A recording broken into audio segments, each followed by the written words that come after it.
কি ব্যাপার, কটা বাজে? জিম তো বন্ধ হয়ে গেছে, তোমরা বাড়ি যাবে না? তা তোমরা কিসে করে এসছো একটু বলো আমার ভিডিওতে। জিমে এসছো কিসে বলো?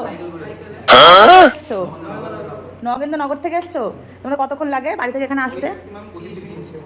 25 থেকে 30 মিনিট লাগে না আসতে? তাহলে অত দূর থেকে তোমরা আমাদের জিমে কেন আসো একটু বলো ভিডিওতে, সবার সাথে শেয়ার করো, আমাদেরকে তো বলো একটু ভিডিওতে শেয়ার করো। কিছু পেতে গেলে একটু দূরে আসতেই হবে।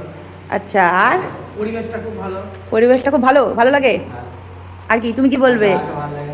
দাদাকে ভালো লাগে, আমার ভালো লাগে না? এখানকার মানুষজন খুব সাপোর্টিভ, একজনকে ব্যায়াম দেখতে চাইলে ব্যায়াম দেখিয়ে দেয়। আচ্ছা, ব্যবহার আচরণ ভালো। হ্যাঁ এখানে কেউ কাউকে ব্যায়াম দেখালে বারণ করে না, তাই তো? দাদা খুব সাপোর্টিভ। আচ্ছা। আর খুব ডিসিপ্লিন জিমটা। হ্যাঁ, পরিষ্কার এটা হচ্ছে মেন। আমাদের জিমে ব্যায়াম করতে গেলে কি মেনে চলতে হবে? নিয়ম। Yes, discipline. যারা ডিসিপ্লিন মানতে পারবে তারাই আমাদের জিমে আসবে, আর যারা ভাববে যে না আমি সব ডিসিপ্লিন মানতে পারবো না তারা আমাদের জিমে আসবে না, তাই তো?